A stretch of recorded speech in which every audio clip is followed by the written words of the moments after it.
Kita akan bicara soal mengandalkan Tuhan dan firman-Nya sebetulnya gitu ya. Nah, panitia menyinggung, boleh nggak sih kita mengandalkan dan memperhitungkan atau melibatkan diri dengan astrologi atau zodiak? Siapa yang bintang Libra? Siapa yang bintang Libra? Oh di belakang, kameramen. Siapa lagi yang Virgo? Kamu Virgo juga, Libra juga, semua dong. Pisces, kamu ya. Katanya punya tabiat masing-masing ya. Terus apa lagi ya? Sagittarius? Kamu Sagittarius? Apa lagi ya? Aquarius? Temennya penjual akuarium. Kalau Sio, siapa yang Sio? Sio naga? Ular? Siapa yang monyet? Saya ngomong begini nanti ada benarnya juga. Jadi ya, Sio dan zodiak tadi seringkali dipakai buat mengarahkan hidup ya, mempercayai apa yang diramalkan oleh zodiak. Oke, kita mulai masuk saja ya, daripada berbicara. Nanti setelah saya ceramah atau saya khotbah, saya lebih tepatnya mungkin bicara ceramah ini bukan khotbah. Anda boleh tanya, satu pertanyaan 50.000. Biasanya kan nggak bayar, kali ini bayar. Kita bicara soal mengandalkan firman Tuhan. Mari kita buka Yeremia pasal 17. Saya yakin Anda nggak bawa kitab. Saya nggak jamin dah bawa kitab. Di HP ada ya. Tapi itu syaratnya HP harus dibaptis. Karena itu duniawi. Dibaptis dulu, HP-nya direndam 3 kali, baru dibaptis. Enggak lah, bercanda. Dosa nggak sih? Mana lebih rohani? Memakai Alkitab begini atau pakai HP seperti itu? Siapa yang bisa jawab? Yang bisa jawab saya ke uang parkir. Uang parkir mau uang makan enak aja, mahalan. Mana lebih rohani? Pakai ini atau pakai itu? Yang udah pasti mahal itu. Ini lebih murah. Padahal kalau dinilai karyanya ini lebih mahal. Ini dicetak butuh 1.600 tahun. Bukan dicetak, diciptakan kitab ini. Kalau Anda pernah belajar kanonisasi Alkitab, ini 1.600 tahun baru rampung. Itu mah sebentaran jadi dicetak ya sampai pabrik HP itu sebentar. Tapi harganya setelah dijual ini murah. Ini berapa sekarang? 100 ribuan kali ya. 100 ribuan ya. Itu berapa? 12 juta ya dek? Nggak tahu ya, dikasih orang ya. Atau kasih pacar ya. Gratis berarti. Kasih itu mereknya. Dikasih orang. Mana lebih rohani? Bawa Alkitab ini atau HP itu? Anda mesti kritis nih. Sekarang udah zamannya kan sudah maju ke dunia modern toh. Harus bisa beri jawaban kenapa saya tidak diharuskan bawa Alkitab. Tapi justru bawa HP. Kenapa? Mana lebih rohani? Kira-kira kalau Anda tanya Tuhan, Tuhan marah nggak kalau saya bawa HP? Atau Tuhan lebih senang kalau saya bawa Alkitab begini? Siapa yang mau jawab? Sama aja. Itu dia cari abu-abunya itu orang politik tuh. Dia cari orang politik tuh. Dia nggak mau. Kalau bilang sama aja kan. Kalau yang ngomong ini betul kan saya bilang. Kalau bilang HP saya juga betul karena saya di tengah-tengah. Itu namanya abu-abu. Siapa yang mau menjawab? Dibilang sama aja. Yang lain belum masuk ke firman nih. Kelihatannya nggak ada orang nih. Sunyi banget. Kalian sudah kuliah semua ya? Siapa yang masih SMA? Di SMA ya. Di SMA juga? Kuliah. Oke, baik. Oke. Yang sudah kuliah? Oke, baik. Yang sudah lulus kuliah? Yang sudah kerja? Yang belum gajian?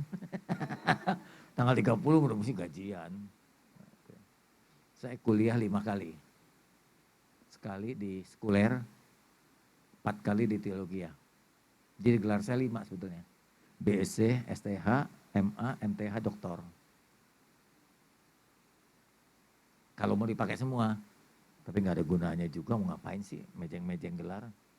Ya, kalau nggak berbobot juga percuma, bikin malu malah ya. gelar banyak, tapi ngomong belepotan, cara berpikir nggak logis itu. Oke, coba siapa yang mau kasih jawaban? Mengapa sekarang ini kita dibolehkan atau dibiarkan pakai HP, pakai Alkitab digital, nggak pakai yang berbentuk ini manual? Ya karena pertama modern ya. Cuma ada kelemahannya ya. Kelemahannya nggak bisa dicoret-coret tuh. Nggak pakai stabilo kan nggak bisa ya. Kalau kita sudah membaca satu ayat lalu menjadi favorit begitu nggak bisa stabilo. Semuanya sama ya. Cuma mana lebih cepat mau buka Alkitab ini atau mau buka itu? Tergantung lah. Kalau lu jarang buka ini nyarinya susah. Matius carinya ke Wahyu. Ya sama aja bohong. Tergantung kebiasaan kita menggunakan ya. Kebaik. Oke, saya nggak usah ributkan soal pemakaian lah, boleh aja. Saya sih modern, walaupun saya gembala modern. Jadi boleh pakai HP, boleh. Bawa Alkitab itu juga boleh. Nilai rohani kita bukan di sini, tapi mempraktekkan firman itu. Anda baca dan mempraktekkan, itu nilai rohani. Besok saya akan buat khotbah di gereja saya. Apakah Anda bertumbuh nggak? Dari mana barometernya? Bagaimana mengukur pertumbuhan seorang? Nah, bukan dari itunya. Baca Alkitab, kecepatan membaca, menghafal bukan, tapi mempraktekkan firman jauh lebih tepat. Oke, kita buka Yeremia 17 menjadi dasar buat kita ayat 5, 8. Beginilah firman Tuhan, terkutuklah, keras nih. Saya sebenarnya kurang setuju sih, tapi ya udahlah karena tertulis. Terkutuklah orang yang mengandalkan manusia. Yang mengandalkan kekuatan sendiri. Jadi ada mengandalkan manusia, mengandalkan kekuatan sendiri. Dan hatinya menjauh daripada Tuhan. Ia akan seperti semak bulus di padang belantara atau ilalang tuh yang kering, gampang terbakar. Ia tidak akan mengalami datangnya keadaan baik. Ia akan ditinggal di tanah angus, di padang gurun, di padang asin yang tak berpenduduk. Tekanannya di sini. Terkutuklah orang yang mengandalkan manusia. Maksudnya gini, saya pengalaman. Kalau mau bangun gereja, dulu saya berharap ada orang-orang bisa bantu saya. Orang kaya gitu yang kita kenal. Ternyata setelah gereja jalan, enggak loh, mengecewakan. Anda belum punya pengalaman ini. Dalam hidupmu jangan mengandalkan orang lain. Andalkan diri sendiri. Tapi di situ katakan juga, yang mengandalkan kekuatan sendiri. Salah nggak tuh? Nah kalau baca ayat jangan sepotong-sepotong. Saya ulang lagi ya, kan saya belajar hermeneutik, homiletik. Kalau membaca, mengartikan satu ayat, itu dibaca keseluruhan. Coba kalau Anda baca sepotong, Anda gagal paham. Sama seperti kalau menerima surat dari pacar, sepotong bisa sakit hati. Atau salah tafsir, baca semuanya. Kalau bisa dari atas sampai bawah. Pernah nggak pacaran pakai surat-suratan? Ya atau di WhatsApp dah. Kalau baca sepotong aja kan salah tafsir. Atau Anda ribut salah paham dengan orang dengan WhatsApp. Juga bisa salah tafsir loh. Saya beberapa kali ribut gara-gara WA. Salah menafsirkan kalimat dia. Dia mungkin nggak pandai menggunakan bahasa atau menggunakan kalimat. Saya salah tafsir. Paling bagus adalah telepon, lisan. Paling bagus lagi ketemu. Di restoran, lu yang bayar, gue yang makan. Kalau ngomong gini lebih itu, kelihatan mimik mukanya. Kelihatan apa, gerak tubuh itu apa namanya? Gimik apa, selain gimik apa? Gestur. Kelihatan dari gestur juga, gestur berbicara. Apalagi kalau ngomong secara lisan gitu, udah lihat mimiknya, gesturnya, ini gelisah nih. Nah ini kita kadang-kadang bisa tahu ini bohong nih orang nih, dari gestur tubuh. Ya. Tapi kalau dengan WA kan kita nggak bisa tebak gestur tubuhnya, mimik mukanya segala macam. Kalimatnya pun kalau sepotong-sepotong salah lagi. Jadi demikian juga dengan Alkitab. Kalau Anda mengandalkan, terkutuklah orang mengandalkan manusia, mengandalkan kekuatan sendiri. Waduh, nah kalau kita nggak boleh gunakan kepintaran kita dong. Kita nggak boleh kerja dong. Kita nggak boleh gunakan pengalaman kita dong. Jadi terkutuk. Nah kan tafsirnya jadi keliru. Bahaya gitu. Jadi banyak pengajar-pengajar yang begitu. Tapi lihat kalimatnya, yang hatinya menjauh daripada Tuhan. Nah ini makin lengkap. Jadi yang terkutuk itu adalah orang yang mengandalkan diri sendiri dan kekuatannya dan jauh hatinya.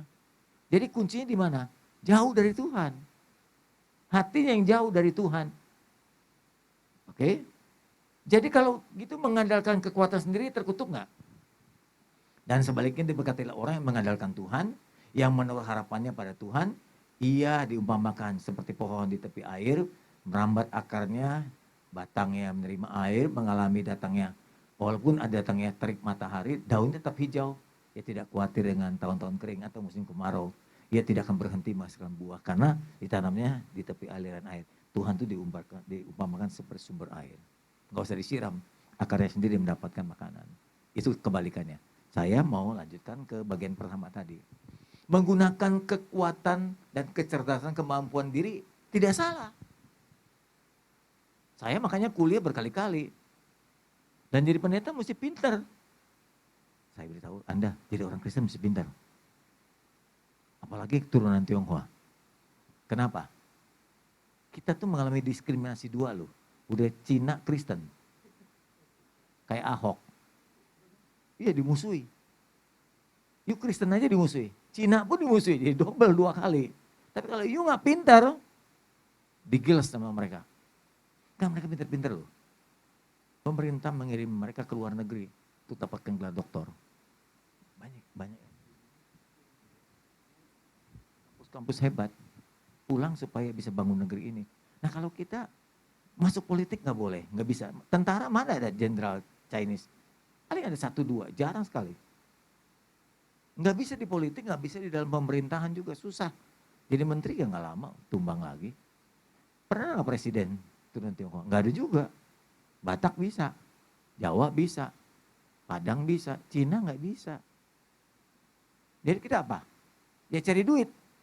Coba kalau duit nggak pintar, udah goblok, nggak pintar, nggak jadi menteri ke politik, udah mati duluan. Betul. Anda tahu kan peristiwa Jakarta dulu berapa tahun lalu ya, yang 15 Mei itu. Wah saya di tengah jalan. Jarah di mana-mana, perkosaan, pembunuhan, dan etnis Tionghoa jadi korban. Dan itu bukan yang pertama. Bukan cuma di Jakarta. Saya ke Makassar juga begitu. Saya ke Malaysia juga begitu. Saya ke Kalimantan juga begitu. Saya ke Amerika juga begitu, orang Tionghoa dirasiskan oleh kulit hitam, dipukul tengah jalan tanpa alasan. Nah kalau orang Cina, keturunan Cina tidak pintar, nah kebetulan dia pintar di bidang ekonomi, dia nggak bisa banyak macam-macam. Kita salah satunya ya, bidang ekonomi kan merupakan salah satu sumber. Kalau gua kaya lu mau apa? Bisa beli, kita hukum juga. Kita bisa puter segala macam dengan uang. Kalau bisa pintar di bidang lain, IT, ilmuwan, boleh. Maka jadi pendeta juga harus pintar, supaya jemaatnya pintar, gembalanya harus pintar. Paham? Supaya pemuda ini pintar, pemimpinnya harus pintar. Nanti banyak ide dan kreasi-kreasi yang luar biasa. Hari ini menurut saya musik bagus. WL juga bagus loh. Ini juga bagus, lumayan. Ini tari latar apa disebut ini? Choirnya juga bagus. Ini suasananya bagus, ruangannya bagus. Tinggal ditunjang saya dengan program-program lagi yang lain nanti. Program salah satunya begini, ceramah begini nih salah satu program juga yang meningkatkan kecerdasan. Bagus, nanti ada ceramah tentang apa lagi, tentang cinta, ya, terus tentang kekerasan dalam rumah tangga, apa itu buat bekal saudara nanti. Jadi cerdas saudara. Dalam bidang rohani cerdas, bidang ilmu cerdas, nanti kalau ke politik juga cerdas. Contoh anak saya mau masuk bidang politik yang pertama, anak saya yang pertama. Bila S2 diambil konseling. Ya. Mantu saya kan lawyer, 2 mantu saya lawyer. 1 mantu saya penyanyi, pencipta lagu. Anda tahu Best Jam enggak? Enggak kenal Best Jam ya? Mungkin bukan zamannya kali. Adon itu Adon. Nah, vokalisnya mantu saya. Kemudian istrinya itu dokter. Jadi anak saya enggak ada yang sekolahnya rendah. Minimal S2. Saya kasih contoh S3. Jadi sekali lagi Kristen harus pintar. Jangan berhenti belajar ya. Kalau nggak bisa nggak bisa minta uang kuliah dari mama, cari beasiswa. Di luar negeri banyak beasiswa. Asal yang penting cerdas. Banyak baca supaya jadi pintar. Kecerdasan menggunakan kecerdasan, kekuatan, kemampuan itu nggak salah. Ini dasarnya. Matius 22:37. Yesus berkata, kasihi Tuhanmu, Tuhan Allahmu dengan segenap hatimu, dengan segenap kekuatan jiwamu, dengan segenap akal budi. Jadi Allah ini minta dicintai itu dengan jiwa kita, dengan hati kita, tapi dengan otak kita juga. Kalau ada orang berkata, percaya Tuhan mah cukup pakai iman, itu bodoh. Percaya dengan iman aja. Enggak, harus pakai akal budi. Kalau ada ajaran-ajaran begini, masuk akal nggak nih begini? Kalau kamu puasa, ya selama 18 hari, kamu nggak usah beli tiket, nanti Tuhan bawa sendiri kamu terbang ke Yerusalem. Nah ini kan sakit jiwa. Betul nggak sih dengan iman kita puasa 18 hari, bisa langsung terbang, tanpa visa, tanpa beli tiket, tanpa paspor, kan nggak masuk akal. Dan itu pernah dikerjakan oleh orang Kristen, berdua seorang wanita, di Kosambi, mati akhirnya. Hari ke-18 meninggal, bawa ke rumah sakit. Karena dia berkata Tuhan menyuruh saya untuk berpuasa selama 28 hari. Hari ke-18 meninggal, masuk ICU. Nggak masuk akal. Masuk ke Yerusalem, mesti ada paspor, mesti minta visa, harus beli tiket, naik pesawat terbang. Nonton begitu ngilang tiba-tiba Yerusalem. Nggak masuk akal. Makanya digunakan apa? Akal budi. Jadi apapun tidak salah kalau Anda gunakan akal budi. Jangan bilang, kalau orang pakai otak itu duniawi. Siapa bilang? 1 tambah 1 berapa? Kalau saya bilang 4, Anda beriman nggak? Pendeta yang ngomong loh. Jangan mau percaya. Orang 1 tambah 1 2, bilang 4, bilang sanggah. Enggak, 2 tambah 1 tambah 1 2. Kecuali Anda bisa buktikan jadi 4. Silakan, tapi mesti masuk akal. Kalau enggak, jangan terima. Banyak agama dan orang mabok agama, akalnya enggak jalan. Anda lihat dah di sosial media. Orang-orang yang mabok agama, akalnya enggak jalan. Sampai anggota DPR dulu. Masih ingat peristiwa penggandaan uang? Anggota DPR yang ngumpulin orang gandakan uang. Dan anggota DPR itu gelarnya dokter, katanya sih, bisa ikut-ikutan menipu orang. Akalnya kemana? Mana ada orang bisa menggandakan uang? Kecuali Tuhan. Tuhan pun gak mau. Kira-kira Tuhan mau gak gandakan uang? Gak mau. Kenapa gak mau? Oke, selain buat apa lagi? Kenapa Tuhan suruh saya gandakan uang gak mau? Saya butuh uang buat bangun gereja umpamanya. Tolong Tuhan bikin penggandaan uang di rumah saya. Enggak usah kasih tahu yang lain, biar kita berdua aja rahasia Tuhan. Kira-kira Tuhan kerjakan gak? Ya regu A, ini regu B. Gimana jawabannya? Kan mau pinter nih, ayo jawab, salah gak apa-apa, gak dosa. Kira-kira Tuhan mau gak disuruh gandakan uang? Tapi Tuhan mampu kan? Tapi mau gak? Enggak, kenapa enggak? Regu B, kenapa enggak? Kira-kira Tuhan enggak mau, kenapa? Kalian diam saya pulang loh. Kenapa? Kenapa Tuhan enggak mau? Oke, salah satunya dia enggak kerja katanya. Dia kan manusia. Nanti manusia enggak kerja kan? Oke, itu salah satu jawaban. Masih ada jawabannya lagi yang lain. Kenapa Tuhan enggak mau? Masuk akal enggak? Enggak masuk akal. Kalau gitu melanggar firman-Nya. Suruh Tuhan mengasihi kita dengan segenap akal budi. Lah enggak masuk akal penggandaan uang. Lah Tuhan melanggar firman-Nya sendiri kan itu. Apalagi ada banyak jawaban kita pakai. Ada banyak jawaban. Manusia jadi malas, enggak kreatif. Kalau Tuhan main digandakan uang, ngapain kerja? Ngapain bertani? Ngapain jadi buruh? Padahal semua itu dibutuhkan, saling membutuhkan. Kan sirkulasi ekologi nih, hidup di dalam dunia ini.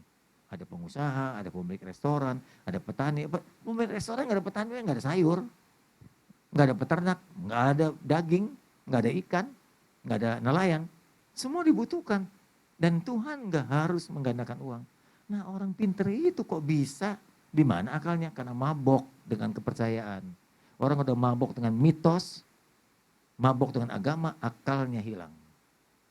Makanya tidak salah gunakan akal budi. Anak muda harus kritis. Ada kepercayaan ini, nggak masuk akal nih, jangan langsung terima. Jangan langsung terima. Kalau ada gereja visinya membawa jemaat ke surga, jangan langsung percaya. Emang tanpa pertobatan orang bisa masuk surga? Pertobatan itu apakah mesti banyak diuraikan? Banyak penjelasannya. Oke, kita lanjut. Yang salah itu dari kalimat tadi adalah bukan manusia cerdas, manusia mampu, bukan mengandalkan kepintarannya, tapi jauh dari Tuhan. Hatinya jauh dari Tuhan, itu tekanannya di situ. Yeremia 17 itu tekanannya. Orang yang terkutuk adalah orang yang jauh hati dari Tuhan. Bukan orang yang pintar. Tuhan butuh orang pintar. Anda lihat baca Alkitab. Makanya Alkitab diperlukan. Kan ada perjanjian baru. Oke. Perjanjian baru dimulai dengan kitab apa? Koping Ho, bagus. Tahu nggak Koping Ho? Koping Ho juga nggak tahu kali, jangan zaman Anda nggak ada. Tahu siapa yang tahu Koping Ho? Buku cerita dari Cina, itu berseri-seri itu. Kalau novel, siapa yang baca novel? Mungkin Anda bacanya udah beda sama saya. Ada Koping Ho, ada Carmilla dulu ya. Dan nggak tahu juga Carmilla. Sudah difilmkan, tapi itu tahun 70, Anda belum lahir. Aku ngomong jadul semua ini. Orang-orang yang hatinya jauh dari Tuhan, itu yang bahaya. Meninggalkan Tuhan, menduakan Tuhan, memberhalakan sesuatu. Tuhan gak dihargai. Tapi menjadi cerdas menggunakan akal budi dan otak, itu kehendak Tuhan. Itu kehendak Tuhan. Tuhan yang memberikan Anda kecerdasan. Pernah dengar kan namanya hikmat? Siapa salah satu di Alkitab ini berikan hikmat paling tinggi? Salomo. Hikmat itu kemampuan mengatur sesuatu dan kehidupan. Nah Tuhan yang memberi hikmat. Berarti Tuhan berkenan dengan kecerdasan. Setuju? Sebenarnya Tuhan tuh gak suka dengan orang bodoh. Orang bodoh itu cenderung malas. Betul, kebodohan itu datang dari kemalasan. Alkitab berkata ini, kalau engkau tidur sebentar lagi, merem sebentar lagi, maka kau akan kelaparan. Belajarlah dengan semut. Karena binatang itu rajin. Jadi Tuhan mencintai orang rajin, orang tangguh, orang pintar. Kayak saya. Nambahin aja paling pintar.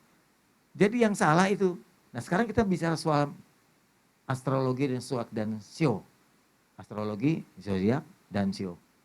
Sepintas saja nih, sepintas saja. Saya nggak ahli, memang saya nggak suka mendalami bidang ini, apa nggak ada gunanya?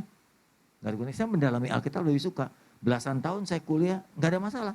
Sangat menguntungkan karena itu kebenaran. Kalau saya mempelajari astrologi, mempelajari zodiak, mempelajari sio, untuk apa?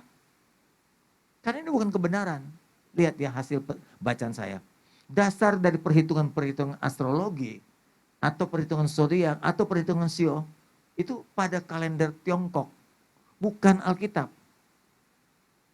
Tiongkok itu punya sejarah sendiri. Tiongkok itu punya budaya sendiri. Tiongkok itu punya kalender sendiri. Kita kenal dari kalender internasional adalah Masehi itu. Ya, Masehi itu. Astrologi, zodiak, dan seterusnya itu dipengaruhi oleh benda-benda angkasa seperti matahari. Anda tahu nggak Imlek? Kenapa seringkali tiap ke Imlek, menjelang Imlek, hujan? Karena dia perhitungannya bulan dan bumi. Jadi waktu Imlek terjadi pasang. Karena ada daya tarik antara bumi dan bulan, terjadi banjir. Selalu pasti jadi. Bukan karena ramalan, karena memang keadaan alam begitu. Kalau Anda bikin pernikahan nanti di bulan Oktober, November, Desember, kemungkinan besar apa? Hujan. Yang ber itu hujan. Jadi kalau mau aman, mau nikah nanti di bulan Oktober, bulan November, Juni, Mei sampai Agustus itu pasti panas. Kalau Januari masih mulai hujan juga. Februari mulai Sinjah, Imlek, itu juga banjir, hujan besar. Karena hubungannya dengan alam, hubungan bumi dan bulan. Matahari, bulan, ya. Dan kalau hubungannya dengan zodiak, kelahiran manusia ada bintang Virgo, Cancer, Aries dan macam-macam, itu juga dihitung dengan waktunya kelahiran manusia. Hampir sama zodiak dengan Sio. Zodiak 12 bintang kalau nggak salah ya. Sio juga 12 rasi binatang. Anda buka kalender Tiongkok di belakang itu ada binatang. Yang tadi saya bilang, siapa yang sio monyet? Tuh. Siapa yang sio kuda? Siapa yang sio ayam? Sio anjing? Kamu siapa? Nah ini kambing, pasti makannya rumput nih. Oh siapa ya? Namanya Samuel kan? Ya, Samuel siapa? Nambah 1 jadi 13 dong. Ini siapa? Macan ya? Pasti galak nih orangnya. Makanya daging mentah ya. Yo. Anjing. Sering ngegunggung, ngomel mulu ya. Ya, tikus. Suka main di got lu ya. Iya siapa? Masih dipakai sio macan? Enggak. Siolo. Siomay. Bukan Tionghoa kan? Jadi nggak ada sio. Tikus. Gede banget tikusnya. Bukan Tionghoa ya? Nias ya, bukan? Ini siapa nih? Siapa namamu? Siapa? Nggak tahu ya? Nggak tahu ya? Nggak tahu juga. Ada sionya juga. Ini siapa? Hah? Sorry. Oh, apa? Iya, sionya apa? Oh, babi. Macan. Macan juga ya? Nggak tahu. Coba. Monyet. Suka naik ke pohon ya? Ngambil buah orang loh, pasti. Oke. Kambing. Macan juga. Nggak dinosaurus loh. Apa ini? Gitu. Ayam. Enggak ada ya. Suku apa? Batak ya. Istri saya Batak loh. Tapi cakep. Siapa?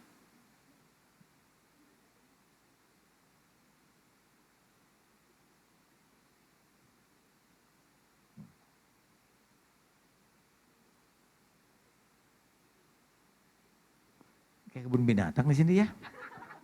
Bercanda saya. Oke, semua itu kan dilihat dari tanggal kelahiran. Nah, di dalam sio itu sebetulnya ada orang Tionghoa percaya. Dari 12 itu ada 3 binatang yang sangat membawa masa depan baik. Ular, naga, sama macan. Ini katanya gampang berhasil, katanya. Ini katanya ya, bukan kata saya. Katanya kepercayaan mereka. Jadi sio-sio yang lain nggak agak berat.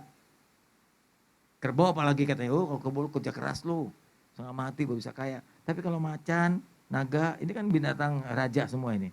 Menguasai dunia binatang. Raja rimba lah gitu ya. Itu gampang katanya. Saya juga nggak percaya.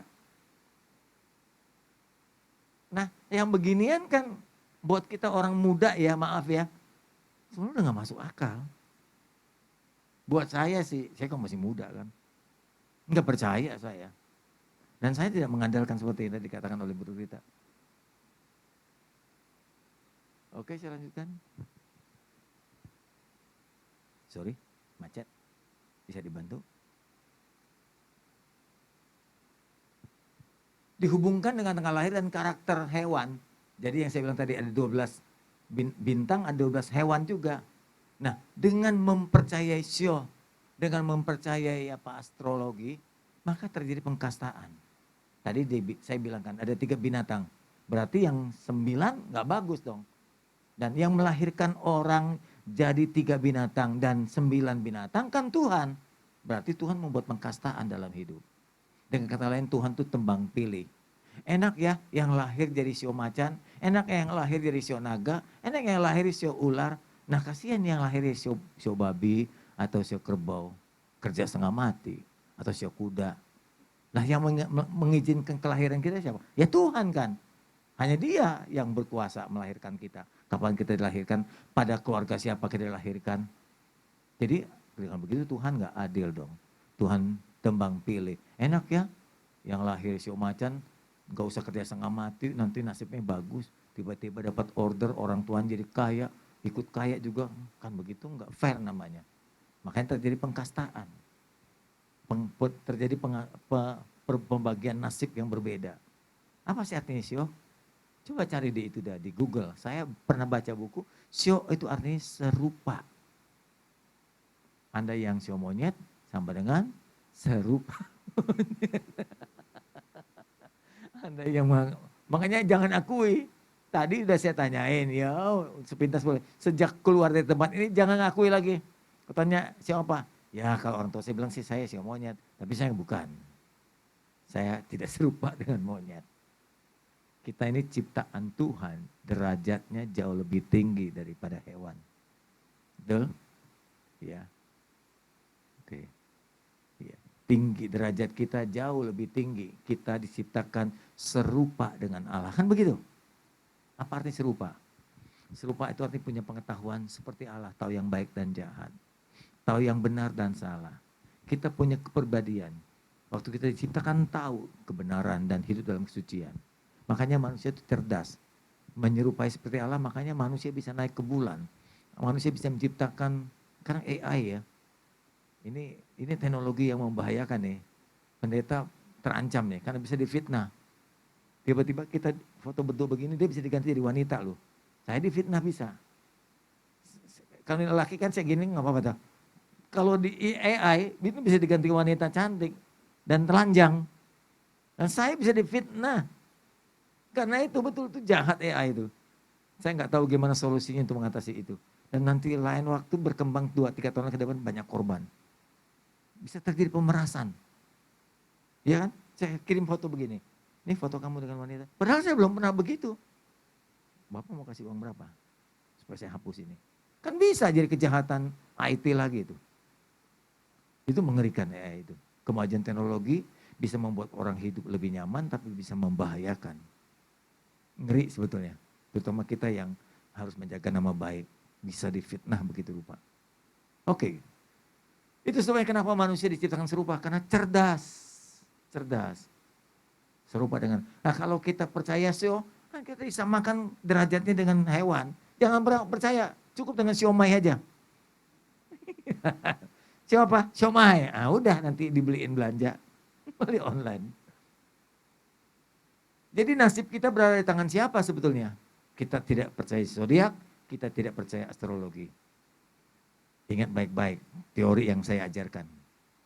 Nasib kita di tangan kita dan di tangan Tuhan. Saya memberikan sebuah istilah, keadaan hidup kita adalah hasil kerjasama kita manusia dengan Tuhan. Kalian cita-citanya siapa ya? Cita-citanya menjadi dokter? Enggak ada. Siapa yang menjadi insinyur? Siapa yang mau jadi lawyer? Siapa yang jadi pengangguran? Lu tangan gading semua. Anak-anak saya jadi semua. Anak saya ada yang jadi notaris, ada yang jadi dokter, ada yang jadi lawyer, ada yang jadi pendeta, ada yang jadi konselor. Anak saya kan 4, mantu saya kan 3. Jadi banyak kan. Udah jadi semua mereka. Dan kalau mereka jadi seperti itu bukan hasil doa doang. Tuhan aku mau jadi lawyer. Nah, 12 tahun kemudian jadi lawyer. Enggak, berjuang setengah mati. Anak saya yang terakhir ini, yang keempat ini sedang jadi kuliah arsitek di UPH. Sering begadang. Karena mengerjakan proyek-proyek itu. Setengah mati.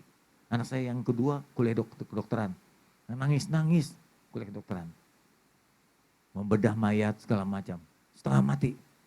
Jadi suksesnya seorang itu harus kerja keras. Enggak ada dengan doa. Kita berdoa aja berlutut. Jangan mau ditipu dengan pendeta yang ngomong begitu. Cukup berdoa aja. Pembohongan itu. Saya berani bicara begitu kan saya pendeta. Kalau pendeta hanya bicara berdoa saja, akalmu enggak berjalan. Jadi harus kerjasama. Kita bekerja, kalimatnya, kita kerjakan bagian kita, dan Tuhan akan mengerjakan bagiannya. Itu namanya kerjasama. Ada buktinya nggak Pak? Mana firmannya Pak? Nah kan begitu kalau pendeta ngomong, mana firmannya? Ini firmannya. Dalam Kejadian pasal 17, saya comot ayat 2, ayat 4, ayat 6, supaya nggak panjang.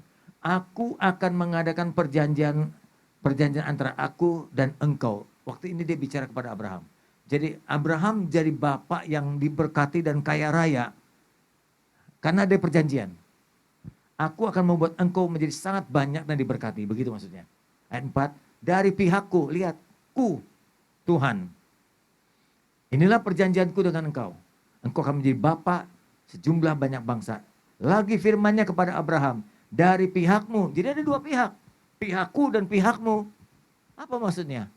Kebetulan anak saya kan lawyer, mantu saya lawyer. Kalau bikin perjanjian kan ada dua pihak, bikin tanda tangan. Begitupun dengan Tuhan. Tuhan juga begitu, kenal hukum, tahu hukum. Ayo kita bikin perjanjian. Jangan langgar perjanjian ini. Supaya engkau mujur, beruntung dan sukses. Mari kita bikin perjanjian. Kerjakan bagianmu dari pihakmu. Engkau harus memegang perjanjianku.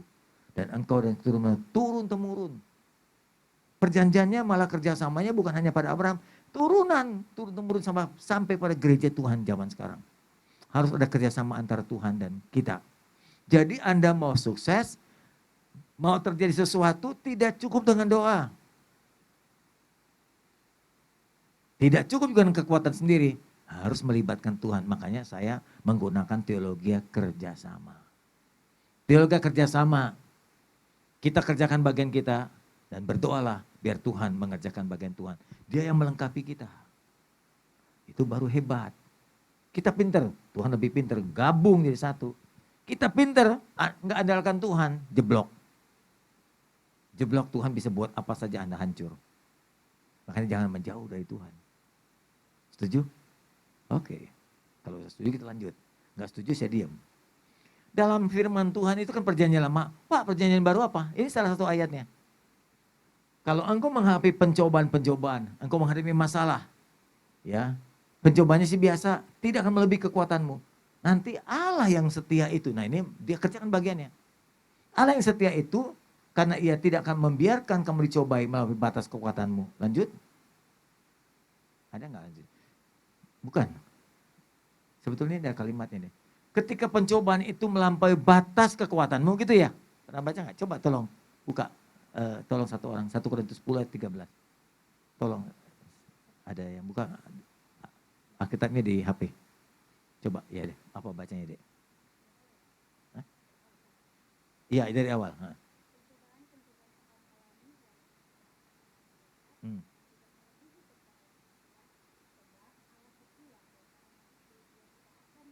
Hmm.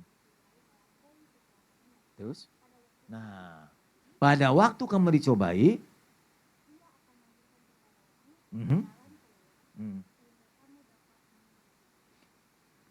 ketika engkau dicobai melampaui batas kekuatanmu, Tuhan akan memberikan jalan keluar supaya engkau cakap menanggungnya. Maksudnya kalau kita dapat percobaan lalu berdoa Tuhan kasih tolong? Enggak. Yang benar begini, ketika engkau dapat pencobaan, Tuhan biarkan dulu.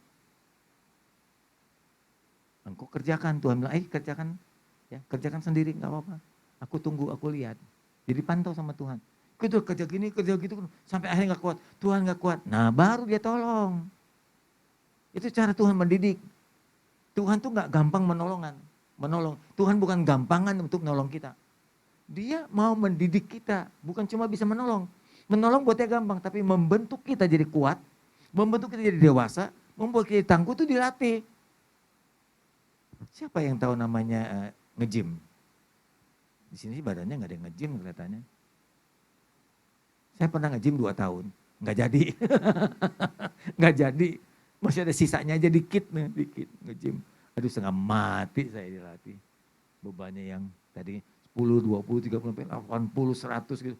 Waduh sakit saya jatuh. Pelatihnya, PT-nya menjadi kontrol. Gitu. Dia selalu di belakang kita. Waktu angkat beban, dia belakang. Supaya pertama jangan cedera. Kedua dia kontrol kekuatan kita. Kalau kita angkat lebih berat, jangan. Cukup 2 kali aja ya sudah. Saya tahu Bapak nggak kuat. Bisa putus otot kita. Tuhan juga begitu dalam hidup kita. Dia lihat Anda punya beban kayak barbel. Kalau enteng ringan, dia lihat Anda mampu kan dia tahu. Dibiarin.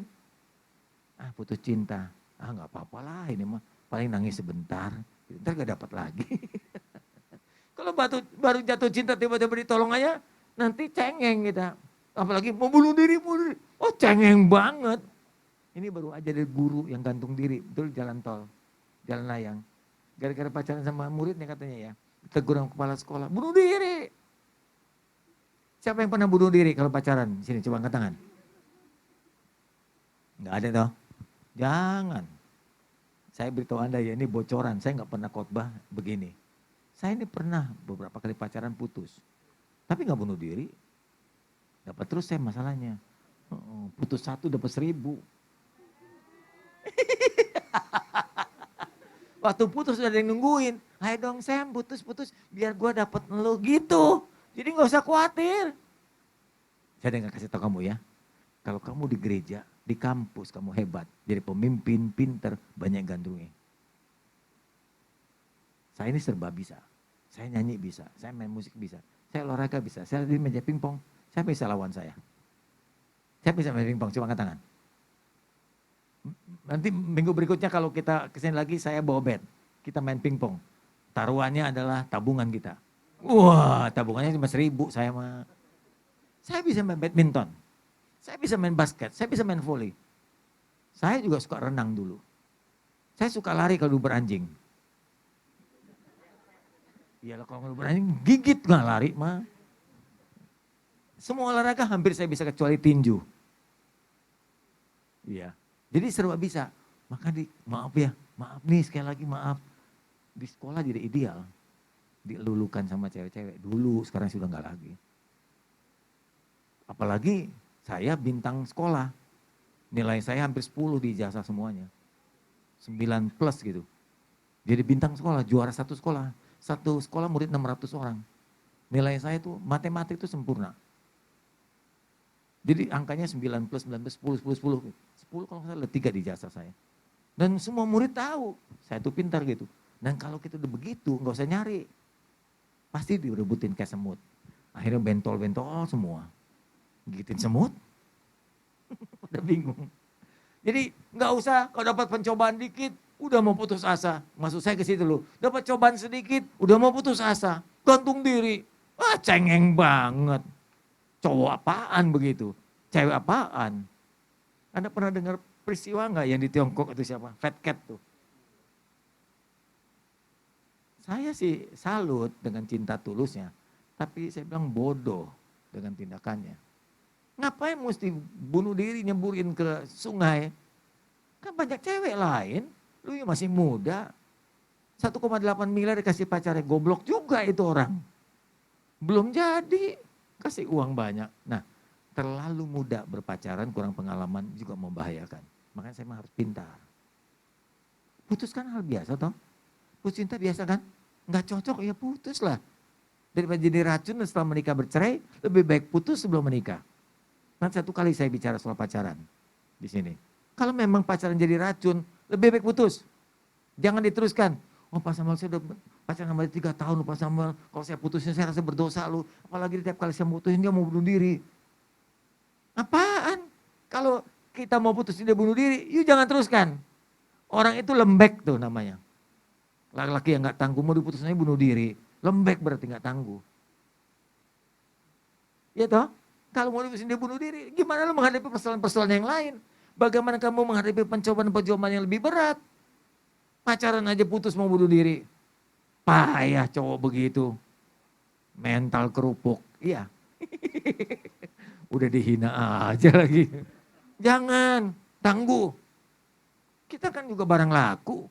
Bukan buatan Cina kan kita, buatan Amerika. Kalau engkau mengalami pencobaan, itu pencobaan biasa kata Tuhan. Artinya biasa. Kalau kita putus, yang lain juga pernah putus. Saya juga pernah putus. Orang seganteng ini, sepintar ini juga bisa putus. Dan tidak melebihi kekuatan kita. Kalau sampai melebihi kekuatan kita, Tuhan pasti tolong. Dia setia. Makanya ini kalimat kerjasama. Kita kerja dulu bagian kita. Nanti Tuhan akan kerjakan bagian Tuhan. Paham? Jadi nasib tangan siapa? Oke, bagus, udah mulai pinter. Oke. Jangan di zodiak ya. Jangan di sio ya. Oke. Mari. Oke. Tadi hitungan zodiak, hitungan astrologi ya. Sebetulnya itu hanya untuk musim, bukan untuk nasib manusia. Hubungan dengan alam, dengan matahari bulan, itu untuk musim-musim. Lebih tepat menghitung musim-musim. Momennya lebaran kapan sih? Nah itu hitung dari matahari dan bulan. Kapan sih Imlek? Nah itu hitung dari bulan dan bumi. Tapi nasib kita bukan. Di tangan kita dan di tangan Tuhan. Jangan percaya dengan zodiak dan astrologi. Lanjut. Apalagi ini kalimatnya. Kita tahu sekarang bahwa Allah itu bekerja sama dalam segala sesuatu untuk mendatangkan kebaikan. Dia kerja sama dengan kita. Dia bekerja untuk kita, untuk mendatangkan kebaikan. Ya, lanjut. Kurang peka nih, sorry. Tolong bantu, bro. Nah, kalau begitu di tangan siapa? Jodoh. Ayo, siapa yang bisa jawab? Jodoh di tangan siapa? Siapa yang sudah pacaran angkat tangan? Oke. Mana pacarmu? Enggak ke gereja. Yang mana? Pacarnya yang ini mana? Sorry, nggak apa-apa, ngomongnya nggak. Aku.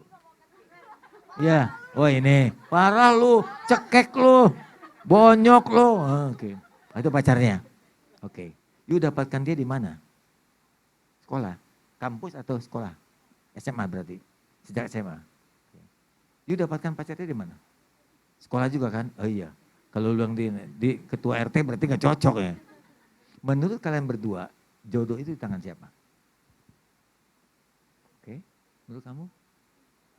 Tuhan. Oke. Namamu siapa? Kevin. Namamu siapa? Veron. Oke. Menurut Kevin di tangan Tuhan. Jadi yang memberikan Veron ke Kevin adalah Tuhan. Men amin aja lo. Pertanyaannya, kapan sih Tuhan kirim kamu kepada Veron? Vero? Hah? Vero? Kepada Kevin kapan? Kapan Kevin tahu Tuhan mengirim Vero kepadamu? Ada tangan Tuhan kirim pakai parcel gitu? Pakai ojol? Pakai JNE? Pakai kan enggak gitu toh? Oke.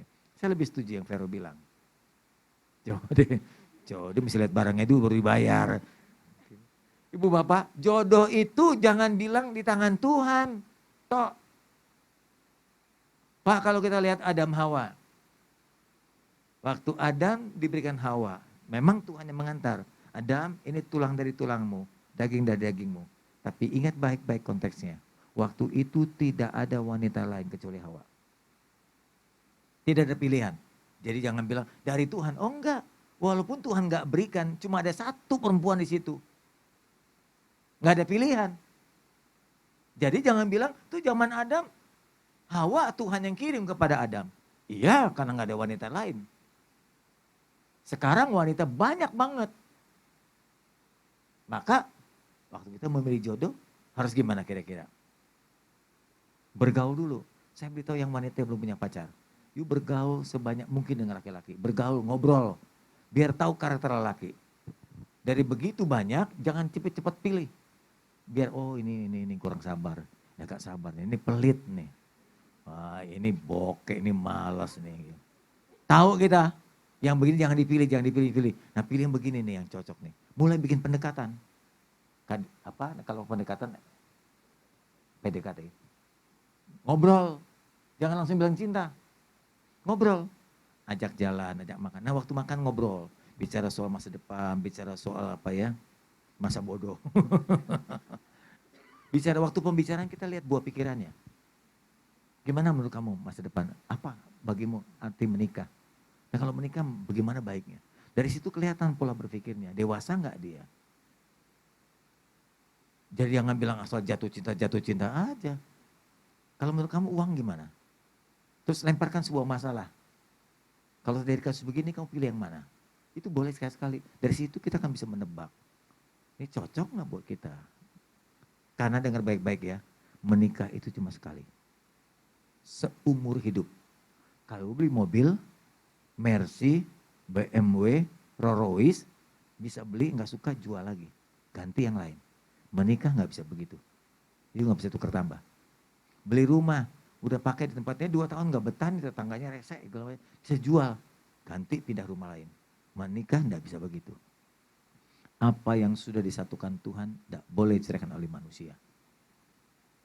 Kecuali kematian saja. Jadi kalau nggak cerai, bunuh aja dia. Sadis juga ya. Nggak ada bercanda saya. Saya lebih banyak bercanda loh, jangan. Artinya, kayak dibunuh kan masuk penjara. Percuma aja loh. Artinya begini, hanya kematian saja yang bisa memisahkan. Oh saya udah sumpahin terus Pak. Dia harusnya sumpahin supaya putus dia mati. Ya enggak gitu juga. Jadi jodoh ini di tangan kita, di tangan Tuhan. Waktu pacaran buka mata lebar-lebar. Jangan merem, tiap kali pacarnya merem deh, merem. tentang mau dicium, merem lulu. Cari tempat gelap, remang-remang, anakmu belang-belang nanti loh. Mau remang-remang aja. Oke. Yang pasti Alkitab berkata, jangan cari pasangan yang tidak seiman. Jangan coba langgar. Biar dia kaya, biar dia pintar, banyak duit, bapaknya konglomerat, nggak seiman, tendang, ambil duitnya. Orang yang tendang itu ambil. Kalau nggak seiman berantakan, karena itu dasar, kayak bangunan. Bangunan bisa tinggi macam-macam, kalau dasarnya nggak bagus, rubuh. Jadi bagaimanapun pernikahan tanpa dasar yang benar, pasti hancur. Oke. Jadi jodoh di tangan siapa? Kita dan Tuhan. Sudah setuju ya? Jadi kalau Anda pacaran, selikidik. Selidiki cuma luarnya, selikidik sampai ke hati-hatinya kan tahu. Oke, yang kedua, nyambung, bantu saya. Sukses. Ini kebetulan sekretaris gereja ditampilkan orang-orang terkaya di Indonesia nih. Sebenarnya nggak perlu ini, tapi boleh juga lah. Ini kayak ini Tak Kuang nih. Ini dari grup Jarum kalau nggak salah. Ini yang Pak Hartono ini grup Jarum. Terus Michael Hartono ini kakak beradik nih. Dulu mantu saya pernah kerja dengan dia, grup Jarum. Jadi lawyernya, ya di GI. Terus kemudian tuh Prakas ini orang India kalau nggak salah. Terus Projo Pangestu juga orang Tionghoa ini. Dia banyak orang Tionghoa yang kaya, sukses. Sukses begini di tangan siapa? Tangan Tuhan. Oh nasibnya bagus ya, dia sionya ular tuh. Sionya naga nih, sio macan gitu. Enggak. Ini saya yakin dari antara orang kaya ini ada yang enggak sio macan. Ada yang sio tikus. Ada yang sio babi mungkin. Kan nasibnya bagus juga. Berubah. Jadi sukses tangan siapa? Kita dan Tuhan. Kita kerja, belajar waktu masih muda. Saya beritahu Anda ya, kalau dari muda yuk kerja keras, masa tuamu akan tenang dan nyaman. Kalau masa mudamu malas, masa tuamu setengah mati. Saya adalah contoh, masa muda saya kerja keras. Anda tahu saya bekerja dari umur 9 tahun. Oh Pak 9 tahun. 9 tahun saya jual kerupuk, jual es mambo. Orang tua saya miskin. Saya jual kerupuk ke Sion, tahu Sion kereta api, stasiun kereta api. Saya jual kerupuk di tangan kanan, tangan kiri saya es mambo. Dulu es mambo itu dimasukkan dalam termos yang tebal itu kacanya, itu berat banget sampai kapalan di tangan. Termos sekarang kan enteng dari plastik, dulu mah dari kaca. Ya, terus kerupuk begini terus, umur 9 tahun. Dia pergi berjualan untuk membiayai hidup agar saya bisa sekolah. Oke. Sekarang setelah saya SMP saya buka bimbel. Tahun 72 saya udah buka bimbel sendiri. You belum lahir, saya udah cari makan sendiri. Bimbel di rumah sendiri saya buka. Saya ajar matematik karena makanya saya pintar. Karena saya pintar saya ngajar buka bimbel. SMA saya kuliah sampai menikah biaya sendiri. Jadi kalau sekarang saya maaf tanda kutip bisa mandiri itu bukan karena Tuhan saja. Tuhan berkati saya karena kerja keras. Oke sedikit lagi. Lanjut berikutnya. Ini bagian terakhir nih. Kalau alami mujizat, oh banyak doa. Banyak doa. Tuhan tuh nggak memberkati hanya orang pendoa saja yang nggak pernah berjuang. Anda tahu cerita 4 orang yang mengusung orang lumpuh, lalu kemudian orang lumpuh itu turunkan dari atas rumah, turunkan karena waktu mau masuk sempit rumah itu, turun dari atas. Rumah dulu di zaman ini, rumahnya nggak kayak begini, nggak bisa ditembus. Dari apa daun-daunan. Mereka tinggal orang kalau Anda pergi ke Israel ada namanya orang Beduin. Orang Beduin tuh kalau tinggal kayak tenda. Terus kemudian kalau bikin rumah-rumah yang tidak permanen, dibongkar bisa.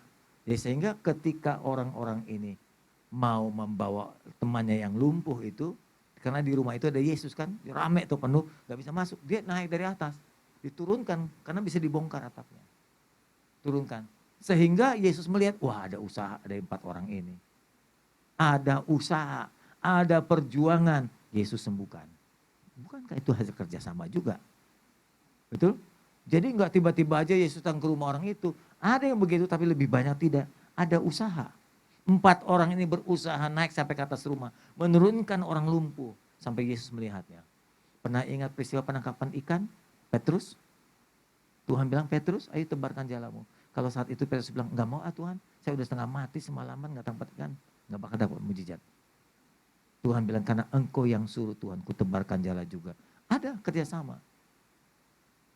Ini teori yang saya ajarkan, ini dibuktikan. Yang terakhir, Mau alami apa? Umur panjang.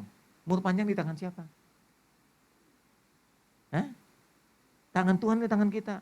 You makan jorok, babi makan, besok babi lagi, besok babi lagi jadi babi lu.